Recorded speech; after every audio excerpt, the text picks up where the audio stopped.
তারা শাস্তি ভোগ করবে, জাহান্নামের আগুনে জ্বলবে। কেউ চিরস্থায়ী জাহান্নাম থেকে কখনো বের হতে পারবে না, আবার কেউ কিছুদিন থাকবে, এরপরে বের হয়ে চলে আসবে। তো ফেরেশতারা বলল, আল্লাহ আপনি কি এই জমিনে এমন কিছু আবার পাঠাতে চান যারা রক্তপাত ঘটাবে, দাঙ্গামা হাঙ্গামা করবে, ফিতনা ফাসাদ তৈরি করবে, এমন কিছু পাঠাতে চান? আল্লাহ বললেন, ইন্নী আ'লামু মা লা তা'লামুন। আমার ফেরেশতারা তোমরা আমি যেটা জানি সেটা জানো। আল্লাহ কি জানেন? আল্লাহ জানতেন যে পৃথিবীর মানুষ যত অপরাধী করো, দিন শেষে যারা আল্লাহকে বিশ্বাস করে তারা কপালটাকে মাটির সাথে লুটাই আল্লাহকে বলবে সুবহান রাব্বিয়াল আ'লা। আল্লাহ সবচেয়ে উঁচু, সবচেয়ে পবিত্র হলেন আমার রব। তিনি কে? আমরা রুকু সিজদাতে বলি কিনা? তাও মাথাটা ঝুঁকে বলি। রুকুতে গিয়ে বলি সুবহান রাব্বিয়াল আযীম, বলি কিনা? সুবহান রাব্বিয়াল আযীম, আমার রব তিনি পবিত্র, তিনি মহান। সিজদাতে গিয়ে বলি সুবহান রাব্বিয়াল আ'লা, আমার রব তিনি পবিত্র, তিনি সুমহান, উচ্চতা সুমহান সম্মানের অধিকারী। শুরুতেই বলি আল্লাহু আকবার, আমার রব হলো সবচেয়ে বড়। আবার নামাজের সূচনাতে বলি আলহামদুলিল্লাহি রাব্বিল আলামিন, বলি না? বলেন না? বললে আলহামদুলিল্লাহি রাব্বিল আলামিন আর রহমানির রহিম মালিকি ইয়াউমিদ্দিন। এইভাবে আমরা প্রশংসা করি। তো সেই রব এই দুনিয়াতে নবী রাসূল কেন পাঠালেন সেটা আমাদের জানার প্রয়োজন আছে না নাই? আল্লাহ তাআলা বলছেন, ওয়া কাযালিকা বা'আথনা ফি কুল্লি উম্মাতির রাসূলা আন ই'বুদুল্লাহা ওয়াজতানিবুত তাগুত। আল্লাহ বলছেন এমনি ভাবে, ওয়া কাযালিকা বা'আথনা ফি কুল্লি উম্মাতির রাসূলা, এমনি ভাবে আমি জগৎবাসীর জন্য নবী রাসূল পাঠালাম। কি জন্য পাঠালাম? আনিয়াবুদুল্লাহা ওয়াজতানিবুত তাগুত, যাতে করে দুনিয়াবাসী মানুষগুলাকে, নবী রাসূলেরা যারা মুমিন থাকবে, মুত্তাকি থাকবে, ভালো মানুষ থাকবে, তারা যেন মানুষগুলাকে তাগুতের শক্তি থেকে আল্লাহর পথে ডেকে আনতে পারে। এজন্য আমি নবী রাসূল সৃষ্টি করেছি। সুবহানাল্লাহ। দেখবেন কোন বাবা, পরিবারের অভিভাবক একজন বাবা কখনো চান না তার সন্তান ক্ষতিগ্রস্ত হয়ে যায়। চান কি চান না? সবাই একটু কথা বলবেন। বাবা যত খারাপ হোক, কিন্তু বাবা এটা চান না কখনো ছেলেটা খারাপ হোক, মেয়েটা খারাপ হয়ে যাক। চান কিনা? কোন বাবা এটা চান না। বরঞ্চ অনেক বাবা না অনেক সময় আমাদের কাছে, বিভিন্ন আলেমদের কাছে গিয়ে বলে, হুজুর আমাদের জীবনটা তো শেষ হয়ে গেছে, বরবাদ হয়ে গেছে, আমার সন্তানের জন্য একটু দোয়া করবেন, আল্লাহ যেন আমার সন্তানটাকে একটু মানুষ করে। বলে কিনা? এজন্য বাবা খারাপ হলো, সন্তান খারাপ হবে এটা চান না। এজন্য বাবা পরিবারের একজন অভিভাবক। আর বিশ্বনবী সাল্লাল্লাহু আলাইহি সাল্লাম তিনি হলেন তামাম জাহানের জন্য অভিভাবক। সুবহানাল্লাহ। তামাম জাহান, এই জগৎ, পরজগৎ, যত জগৎ আছে সমস্ত জগতের জন্য আল্লাহ তাআলা আল্লাহর নবীকে রহমত হিসেবে পাঠালেন। সুবহানাল্লাহ। আল্লাহ বলছেন, ওয়া মা আরসালনাকা ইল্লা রাহমাতাল লিল আলামিন। ও নবী, আমি আপনাকে শুধু পৃথিবী নয়, আলামিন বলা হয়েছে, জগৎ সমূহ বলা হয়েছে। জগৎ, অসংখ্য জগৎ আছে। এই যে আমরা পৃথিবী যে দেখি, পৃথিবীতে অসংখ্য জগৎ রয়েছে। এই মহাশূন্যটা একটা জগৎ, আকাশ কয়েকটা জগৎ, প্রতিটা চন্দ্র একটা জগৎ, সূর্য একটা জগৎ, সূর্যের ভিতর আবার অসংখ্য জগৎ, চন্দ্রের ভিতর অসংখ্য জগৎ, প্রতিটা তারকা এক একটা জগৎ। তারকার ভিতরে হাজার হাজার জগৎ আল্লাহ তাআলা ঢুকিয়ে দিচ্ছেন। মাটির নিচে অসংখ্য জগৎ, মানুষ একটা জগৎ, মানুষের পেটের ভিতরে হাজারো জগৎ আছে, হাজারো প্রাণী আছে, প্রতিটা প্রাণীর পেটের ভিতরে এক একটা জগৎ আছে না নাই? কথা বলেন আছে না নাই? তাহলে আল্লাহ তাআলা বলছেন আমি হলাম জগৎ সমূহের প্রতিপালক। আমি জগৎ সমূহের কি? কথা বলেন আমি জগৎ সমূহের কি? প্রতিপালক। আল্লাহ বলছেন আলহামদুলিল্লাহি রাব্বিল আলামিন। সমস্ত প্রশংসা, সকল প্রশংসা ওই মালিকের জন্য যিনি জগৎ সমূহের প্রতিপালক। জগতের প্রতিপালক নয়, জগৎ সমূহ বলা হয়েছে। ঠিক আল্লাহ তাআলা বলছেন ওয়ামা আরসালনাকা ইল্লা রাহমাতাল লিল আলামিন। নবী আমি আপনাকে, আমি যেমন জগৎ সমূহের প্রতিপালক, আমি আল্লাহ আপনাকে জগৎ সমূহের জন্য রহমত হিসেবে পাঠিয়ে দিলেন। সুবহানাল্লাহ। সেই জগৎ সমূহের রহমতওয়ালা নবীর উম্মত আমরা আলহামদুলিল্লাহ। এজন্য আল্লাহ রাব্বুল আলামিন যুগে যুগে যত নবী রাসূল পাঠালেন, তাদের কাউকে কোন পরিবারের জন্য, কাউকে গোত্রের জন্য, কাউকে বংশের জন্য, কাউকে এলাকার জন্য, কাউকে দেশের জন্য, কাউকে কয়েকটা দেশের জন্য, আর বিশ্ব নবীকে পাঠালেন আল্লাহ তাআলা জগৎ সমূহের জন্য। সুবহানাল্লাহ।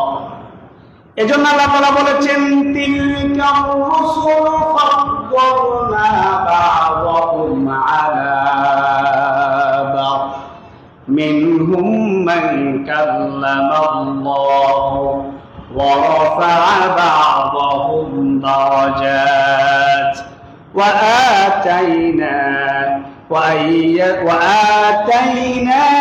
ঈসা ইবনা মারইয়াম আল-বাইয়িনাতি وَأَيَّدْنَاهُ بِرُوحِ الْقُدُسِ। আল্লাহ তাআলা বলছেন এমনি ভাবে আমি এক একজন নবীর উপরে এক একজন নবীকে মর্যাদা দান করেছি। সামাজিকভাবে আল্লাহ তাআলা এক একজন মানুষের উপরে এক একজন মানুষকে মর্যাদা দান করেছেন। গত জুমাতে বলেছি আল্লাহ তাআলা নারীর উপরে পুরুষের মর্যাদা দান করেছেন, বলছি না? নারীর উপরে পুরুষের মর্যাদা দান করেছেন।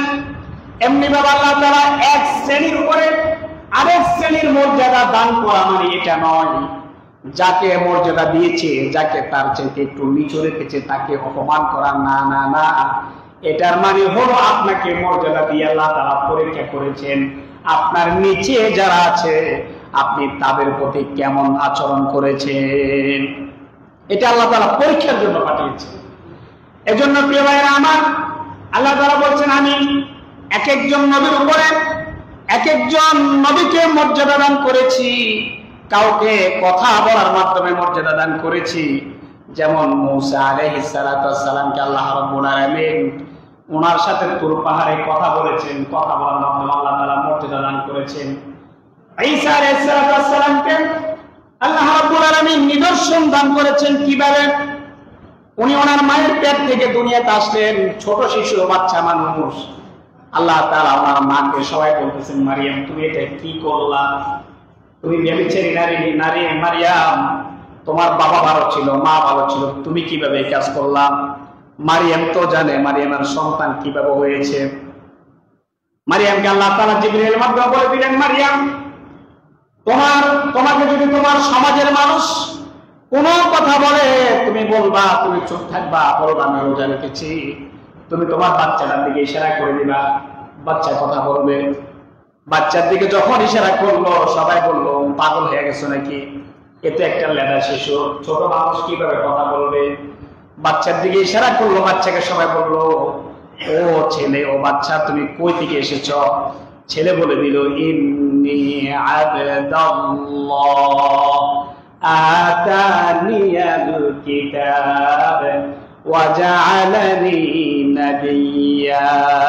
সুবহানাল্লাহ। তিনি বলেন ইন্নী আবদুল্লাহ, আমি আল্লাহর বান্দা, আতানিয়াল কিতাব, আমাকে আল্লাহ তাআলা কিতাব দান করবেন, ইনজিল দান করেছেন। কি দান করেছেন? ঈসা আলাইহিস সালাতু ওয়াস সালাম আল্লাহ তাআলা ইনজিল দান করেছেন। শুধু তাই নয়, ওয়াজআলানি নাবিয়্যা, আমাকে রব্বে কারীম নবীদের অন্তর্ভুক্ত করে দিলেন। সুবহানাল্লাহ। ঈসা আলাইহিস সালামকে আল্লাহ তাআলা ডাবল মর্যাদা দিয়েছেন। কিভাবে? প্রথম কথা হলো তিনি পৃথিবীর সেরা মানুষের একজন। সেরা কারা? সেরা হলো নবী রাসূলরা। পৃথিবীর মধ্যে সবচাইতে মর্যাদার অধিকারী হলেন নবী রাসূলগণ, এবং সবচাইতে সবার উপরে যার মর্যাদা তিনি হলেন আমাদের নবী সাল্লাল্লাহু আলাইহি সাল্লাম। তাহলে ওই লেভেলের একজন মানুষ ছিলেন ঈসা আলাইহিস সালাম। এটা গেল প্রথম ক্যাটাগরি। দ্বিতীয় সম্মান হলো আল্লাহ তাআলা ওনাকে ইনজিল দান করেছেন। অনেক নবীকে আল্লাহ তাআলা ইনজিল দান, কোন কিতাব দান করেন নাই। তৃতীয় সম্মান হলো অনেক নবী রাসূলরা আল্লাহর কাছে দোয়া করেছেন, আল্লাহ শেষ জামানায় এমন একজন নবী আসবেন যিনি तमाम দুনিয়ার মানুষের নেতৃত্ব দান করবেন, আমাদেরকে ওনার উম্মত বানান। আল্লাহ তাআলা কারো দোয়া কবুল করেন নাই, কিন্তু একজন নবীর দোয়া আল্লাহ তাআলা কবুল করেছেন, যিনি হলেন ঈসা আলাইহিস সালাম। সুবহানাল্লাহ। তাহলে একজন নবী এই নবীর উম্মতের জন্য দোয়া করেছেন, কবুল হয়েছেন, সবাই করেছেন, একজনও দোয়া করেছেন। আর আল্লাহ তাআলা আমাদেরকে দোয়া ছাড়া উম্মত বানাই দিয়েছে। আমরা কত বড় ভাগ্যবান! সুবহানাল্লাহ। আমাদের খবর আছে, আমরা করেছি, খবর আছে। অথচ আমার সামনে সেই নবীর ব্যাপারে অপমানজনক কথা যখন কেউ বলে, তখন আমার গা জ্বলে না, আমার শরীরের লোম দাঁড়িয়ে যায় না, আমার রক্ত গরম হয় না। কেউ যদি প্রতিবাদ করে, বলে একটু গরম মানুষ, মেজাজ গরম বেশি। রাসূলের অপমান যদি কারোর সামনে করা হয়, তার শরীর যদি প্রকম্পিত না হয়, তার ভিতরে ঈমান আছে কিনা সন্দেহ আছে। কারণ আল্লাহ রাসূল বলেছেন, ততক্ষণ পর্যন্ত তোমরা মুমিন হতে পারবা না যতক্ষণ তোমার মা, বাবা, ছেলে মেয়ে, এমনকি তামাম দুনিয়ার সমস্ত মানুষের চাইতে আমি নবীর প্রতি তোমার অন্তরে ভালোবাসা বেশি না হবে। সুবহানাল্লাহ। ওমর ইবনুল খাত্তাব রাদিয়াল্লাহু তাআলা আনহু তিনি একদিন বলছেন, ইয়া রাসূলুল্লাহ, আমি আমার নিজের জীবনের চাইতে দুনিয়াতে যা আছে সবচেয়ে বেশি আপনাকে ভালোবাসি। বলছেন, না তুমি এখনো পরিপূর্ণ মুমিন হও নাই। হাদিস। এই কথা বলতে দেরি হয়েছে, ওমর বললেন, ইয়া রাসূলুল্লাহ, আমি আমার জীবন, আমার মা, বাবা, ছেলে মেয়ে, এমনকি তামাম দুনিয়ার যত কিছু আছে সবকিছুর চাইতে আপনি নবীকে বেশি ভালোবাসি। সুবহানাল্লাহ। আল্লাহ রাসূল বললেন, ওমর, এইমাত্র তুমি পরিপূর্ণ মুমিন হলা। অথচ আমার দলের লোকেরা নবীর বিরুদ্ধে কথা বলে, মাঠে নামলে বলে, আবার নামলো দেন আপনারা, অনেকে দেয় না। অসংখ্য আলেমদেরকে মূর্তি পূজার নামে, মূর্তি ভাঙার নামে মিথ্যা মামলা দিচ্ছে কি দেয় নাই? আমাদের অনেক বন্ধু বান্ধব এই যে মিডিয়া ওয়ালা জেলখাটিয়েছে, এখন মামলা নেই। আল্লাহ যেন বাংলার জমিনে কোন ক্ষমতাশীল দ্বারা কখনো কোন নিরপরাধ মানুষকে এইভাবে লাঞ্ছিত না করে। সকলে বলে আমিন। সত্যের পক্ষে থাকবেন, দলের হোক বিদলের হোক, আল্লাহ আপনাকে আপনার মর্যাদা বাড়িয়ে দিবেন, মর্যাদা বাড়িয়ে দিবেন। যে দলেরই হোক, সত্য যে বলবে, হক যে বলবে, আমি তার সাথে আছি। আমি কার সাথে আছি? হকের সাথে। কার সাথে? হকের সাথে। যেই হোক, আমার শত্রু সত্য বলেছে, হ্যাঁ এটা সত্য, হোক আমার শত্রু। আল্লাহ আমাদেরকে তৌফিক দান করে। আমিন। প্রিয় ভাইরা আমার, শুধু তাই নয়, আল্লাহ রাব্বুল আলামিন আলেমে আওরাতে সকল নবীদেরকে আল্লাহ তাআলা এক করলেন। বিশ্ব নবীর জন্মের আগের কিছু কথা আমরা বলতেছি। জন্মের আগে তিনি এখনো পৃথিবীতে আসেন নাই, এখনো ওনাকে পৃথিবীতে দেওয়া হয় নাই। জন্মের আগে নয়, সকল সৃষ্টির আগে আল্লাহ তাআলা রূপ তৈরি করেছেন। সকল রূপ তৈরি করার পরে সেখানে মুমিনদের রূপ বাছাই করা হয়েছে, নবী রাসূলদের রূপ বাছাই করা হয়েছে। সেখানে সমস্ত নবী রাসূলদেরকে আল্লাহ তাআলা এক করেছেন। এক করে আল্লাহ তাআলা একটা অঙ্গীকারনামা নিয়েছেন। সেটা হলো আল্লাহ তাআলা বলছেন, ওয়া ইয আখাযাল্লাহু মিসাকান নাবিয়্যিনা লামা আতাইতুকুম মিন কিতাবিন ওয়া হিকমাতিন থুম্মা জাআকুম রাসূলুম মুসাদ্দিকুন লিমা মাআকুম লাতু'মিনুন্না বিহি ওয়া লাতানসুরুন্নাহু ক্বালা আ'আকরারতুম ওয়া আখাযতুম আলা যালিকুম ইসরি। আল্লাহ বলছেন, ওই কথা স্মরণ করুন। ওই কথা বলতে কোন কথা? আলমে আরহের কথা। যখন আমরা সেখানে ছিলাম সেটা আল্লাহ তাআলা আমাদেরকে একটু স্মরণ করে দিচ্ছে। আল্লাহ তাআলা নবী রাসূলদের থেকে সেখানে অঙ্গীকার নিয়েছেন। কি অঙ্গীকার নিয়েছেন? আল্লাহ বলছেন, ও নবী রাসূলেরা, আমি তোমাদেরকে যে কিতাব দিয়েছি, যে হিকমা দান করেছি, যে ইলম দান করেছি, তোমাদের কিতাবকে, তোমাদের হিকমাকে সত্যায়ন করার জন্য একজন নবী আমি রব্বে কারীম শেষ জামানায় পাঠাবো, যিনি তোমাদের জন্য স্বীকারোক্তি দিবেন, যিনি বলবেন। আমরা পড়ি না কোরআনুল কারীমের শুরুতে আমরা বলি, ওয়াল্লাযীনা ইউমিনুনা বিমা উনসিলা ইলাইকা ওয়া মা উনসিলা মিন ক্বাবলিক। এটা কোরআন সত্যায়ন করেছে। কাদেরকে সত্যায়ন করেছে? অন্যান্য ধর্মীয় মানুষগুলো আমাদের কিতাব বিশ্বাস করে না, নিজের মতো করে বানিয়ে চুরিয়ে নিজেদের কিতাবটাকে নিজেরা আমল করে।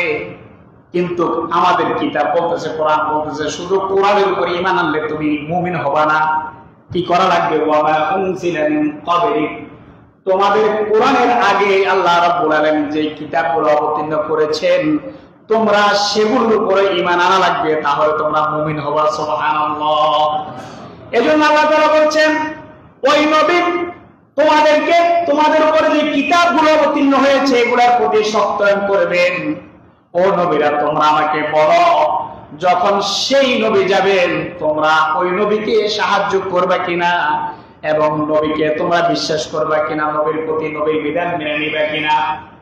আল্লাহ তাআলা প্রশ্ন করেছেন, ক্বালা আ'কারারতুম ওয়া আখাযতুম আলা যালিকুম ইসরি, আমি তোমাদেরকে যে বিষয় অঙ্গীকার করার জন্য বলেছি তোমরা সেটা গ্রহণ করলে কিনা, সেটার উপরে স্বীকারোক্তি দিলে কিনা? সব নবীরা একসাথে বলেছেন, ক্বালু আকরারনা, আল্লাহ আমরা মেনে নিলাম। আল্লাহ তাআলা বলছেন, ক্বালা ফাশহাদু ওয়া আনা মাআকুম মিনাশ শাহিদিন, তোমরা যে মেনে নিছো এটার জন্য তোমরা সাক্ষী থাকো, আমি নিজেও তোমাদের সাথে সাক্ষী রইলাম। সুবহানাল্লাহ। শুধু তাই নয়, বিশ্বনবী মুহাম্মদ আরবী সাল্লাল্লাহু আলাইহি ওয়াসাল্লাম এই পৃথিবীতে আসবেন। আল্লাহ তাআলা আমাদের নবীর আগে যাকে আল্লাহ তাআলা এই পৃথিবীতে পাঠালেন, ঈসা আলাইহিস সালাতু ওয়াস সালাম, তিনি বনি ইসরাঈলকে বললেন, একটা কথা বললেন, ঘোষণা দিলেন, সর্বশেষ এলান। নবীদের মধ্যে সর্বশেষ এলান তিনি দিলেন। কি এলান দিলেন? ওয়া ইয ক্বালা ঈসা ইবনু মারইয়াম ইয়া বনি ইসরাঈল ইন্নী রাসূলুল্লাহি ইলাইকুম মুসাদ্দিকান লিমা বাইনা ইয়াদাইয়া মিনাত তাওরাত। ঈসা ইবনে মারইয়াম তিনি বলতেছেন, ও বনি ইসরাঈলের লোকেরা, তোমরা শোনো। কি শুনবা? ইন্নী রাসূলুল্লাহি ইলাইকুম, আমি হলাম তোমাদের জন্য রাসূল, আর আমি হলাম মুসাদ্দিকান লিমা বাইনা ইয়াদাইয়া মিনাত তাওরাত, আমি আসার আগে তোমরা যে তাওরাতের উপর আমল করেছ, যে তাওরাত তোমরা মেনে চলেছ, আমি সেই তাওরাতের সত্যায়নকারী। অর্থাৎ একজন নবীর আগে যিনি আছেন, ওই নবী এসে ওই আগের নবী যে সত্য ছিলেন তিনি আগে থেকে সত্যায়ন করেন। এরপরে উনি ওনার দায়িত্ব পালন করা শুরু করে দেন। দেখেন না, আমাদের দেশে যেই থাকুক, আগে যারা ক্ষমতায় ছিল, ভালো হোক খারাপ হোক, আগে তাদের মাধ্যমে শপথ করে কি জায়গা মতো বসা লাগে না? কথা বলা না লাগে কিনা? তাদের ক্ষমতার মাধ্যমে কি হয়? তাদের ক্ষমতা তারা পরবর্তী যারা আছে তাদের উপর হস্তান্তর করে। তারা আগে যারা ছিল তাদের থেকে শপথ নিয়ে বসতে হয়। এজন্য নবী রাসূলরা আগে যারা ছিলেন আগে ওনাদেরটা বলেন যে আমার আগে যিনি ছিলেন সত্য। আমাদের দুনিয়াটা কিছুটা উল্টাপাল্টা হয়ে যেতে পারে, কিন্তু নবী রাসূলটা কি হতে পারে না? কথা বলা উল্টাপাল্টা হতে পারে না। এই কোরআন যখন আসলো দুনিয়াতে তখন কাফেররা বলতে শুরু করলো, আরে এটা তো কবি মনে হয়, মোহাম্মদ কবি হয়ে গেছে, এটা তো কবিতার মতো পড়া শুরু করছে। যেহেতু পৃথিবীতে কোরআনের চাইতে ছন্দ শৈলী এত সুন্দর আর কোনো কিতাবে নাই, কোনো বইয়ের মধ্যে নাই। কোরআনের সবচেয়ে সুন্দর ছন্দ কৌশল হলো কোরআনুল কারীমের ভিতরে। সুবহানাল্লাহ। এর চাইতে সুন্দর পৃথিবীতে আর কোন পৃথিবীতে দেখবেন যে ওই যে হিন্দুরা কি গীতানি বলে, যে গীতা পড়ে, বাইবেল পড়ে, খ্রিস্টানরা, অন্যান্য ধর্মীয় গ্রন্থ যারা পড়ে, মনে হয় যেন তারা যখন পড়ে মনে হয় যেন ও নিজেও পারে না। কি বলেন, ঠিক না? পারে। কিন্তু আমাদের কোরআন যখন তেলাওয়াত করে শুধু শুনতেই মন চায়, শুনতেই মন চায়। সুবহানাল্লাহ। গতকালকে পুরো বাংলাদেশে একটা প্রতিযোগিতা হয়েছে, আপনারা জানেন তো নাকি? আপনাদের সেন্ট্রাল বাজার, হ্যাঁ, মার্কাজুল হুফাজ মাদ্রাসার একটা ছেলে ইয়াসিন সম্ভবত না, ওই ছেলেটা পুরো বাংলাদেশের মধ্যে 5 নাম্বার হয়েছে। আলহামদুলিল্লাহ বলবেন না, বলা হয় কেন 5 নাম্বার আপনাদের সেন্ট্রাল বাজার। তা আপনারা কত ভাগ্যবান, পুরো বাংলাদেশের মধ্যে একটা ছেলে সেন্ট্রাল বাজারে দিকের একটা ছেলে পুরো বাংলাদেশে 5 নাম্বার হওয়া স্বাভাবিক কথা? কথা বলেন না, স্বাভাবিক কথা? কালকে তার পুরস্কার বিতরণ নিয়ে আছে। আমি ভাবছি না এখানে যদি দাঁড়াবো, এখন আমার চাপ দিচ্ছে না, আমরা এখানে যাইতে হইব। আমার মাদ্রাসায় কালকে আমার অভিভাবক সবাই বিকেল বেলা, তা আমি ইনশাল্লাহ যাওয়ার নিয়োগ করছি। আপনারা ইনশাল্লাহ যাওয়ার নিয়োগ করবেন তো? ইনশাআল্লাহ। কথাই আসছে, এই জন্য একটু বলে দিলাম। তো যেটা বললাম প্রিয় ভাইয়েরা আমার, ঈসা আলাইহিস সালাম তিনি বললেন, আমি হলাম তোমাদের সামনে যে কিতাব ছিল সেটার সত্যায়নকারী। আরেকটা কথা শুনো, সেটা হলো ওয়া মুবাশশিরান বিরাসূলিন ইয়াতি মিন বা'দি ইসমুহু আহমদ। আরেকটা কথা হলো, আমি তোমাদেরকে এমন একজন নবীর সুসংবাদ দিচ্ছি, ওয়া মুবাশশিরান বিরাসূলিন ইয়াতি মিন বা'দি ইসমুহু, যিনি আমার পরে আসবেন এই পৃথিবীতে, ইসমুহু আহমদ, যার নাম আহমদ। বিশ্বনবী সাল্লাল্লাহু আলাইহি সাল্লামের জন্মের সময় আল্লাহ রাব্বুল আলামিন গায়বীভাবে তার মাকে শুনাইয়া দিলেন, ও আমেনা, তুমি তোমার সন্তানের নাম রাখবা মুহাম্মদ। সুবহানাল্লাহ। আহমদ, মুহাম্মদ অর্থ হলো কি? প্রশংসিত। সুবহানাল্লাহ। সর্বোচ্চ সম্মান, প্রশংসার অধিকারী। সুবহানাল্লাহ। এরপর আল্লাহ বলছেন, ফালাম্মা জাআহুম বিল বাযিনাতি, তিনি যখন তার সমস্ত নিদর্শনগুলো নিয়ে দুনিয়াতে আসলেন, কাফেররা বলতে শুরু করলো, ক্বালু হাযা সিহরুন মুবিন, এটা তো একটা প্রকাশ্য জাদু, যা শুরু করছে মুহাম্মদ, এগুলো তো জাদু ছাড়া আর কিছুই নয়। এজন্য প্রিয় ভাইরা আমার, আমরা সর্বশেষ রাসূলের জন্মের আগে একটা ঘটনা বলে আজকে আমাদের আলোচনা শেষ করে দিচ্ছি। সেটা হলো বিশ্বনবী সাল্লাল্লাহু আলাইহি ওয়াসাল্লাম পৃথিবীতে আসবেন, এটা হলো সবচেয়ে আশ্চর্যজনক ঘটনা। সূরা ফিল আপনারা শুনছেন না? সূরা ফিল পারেন? আলাম তারা পারেননি? ফিল তো হয়তো বুঝেন, আলাম তারা পারেন? আমার সাথে একবার পড়েন, আলাম তারা কাইফা ফাআলা রাব্বুকা বিআসহাবিল ফিল ألم يجعل كيدهم في تضليل وأرسل عليهم طيرا أبابيل ترميهم بحجارة من سجيل فجعلهم كعصف مأكول। সূরা ফিলের ঘটনা, হাবশার একজন গভর্নর যার নাম হলো আব্রাহা। আব্রাহা চেয়েছিল মুসলমানরা কাবা ঘরের মধ্যে এত সুন্দর করে তাওয়াফ করে। আব্রাহা ছিল খ্রিস্টান ধর্মের অবলম্বী, খ্রিস্টান ধর্ম অবলম্বী। আব্রাহা সে চিন্তা করল মুসলমানদের এই কাবাকে ছোট করে কিভাবে মুসলমানদেরকে কাবা থেকে মুখ ফিরিয়ে নেওয়া যায়, সে সিদ্ধান্ত সে নিল। সে বিশাল মন খুঁড়ে একটা গির্জা তৈরি করলো, যার গঠন শৈলী তৈরি করলো কাবার মতো করে। সে তার ইচ্ছা মতো রাষ্ট্রীয় সম্পদ ব্যয় করে কাবা তৈরি করলো, ডুপ্লিকেট কাবা। মানুষদেরকে আহ্বান করতে শুরু করলো, তোমরা কাবাতে কেন যাও? ওটার চাইতে আমি যেটা তৈরি করছি এটা হলো সবচাইতে সুন্দর, তোমরা এখানে আসো। কুরাইশদের মধ্যে কিছু যুবক তারা রাগান্বিত হয়ে সেটার ভিতরে গিয়ে পায়খানা করে দিচ্ছে। কি করে দিচ্ছে? পায়খানা করে দিচ্ছে। ওরা রেগে, এটা তুই আমাদের কাবার সারা পৃথিবীতে শুরু থেকে পর্যন্ত কাবা, তুই এখন আমাদের এটা বিক্রি করলি, আছে না দাপড়ের উপর দাপড় আছে না? এবার সে রেগে ফেটে ফুফে উঠল, সে কি করলো? চ্যালেঞ্জ মোকাবেলা করলো, যেইভাবে হোক আমি মুসলমানদের কাবাকে ধ্বংস করে দিব।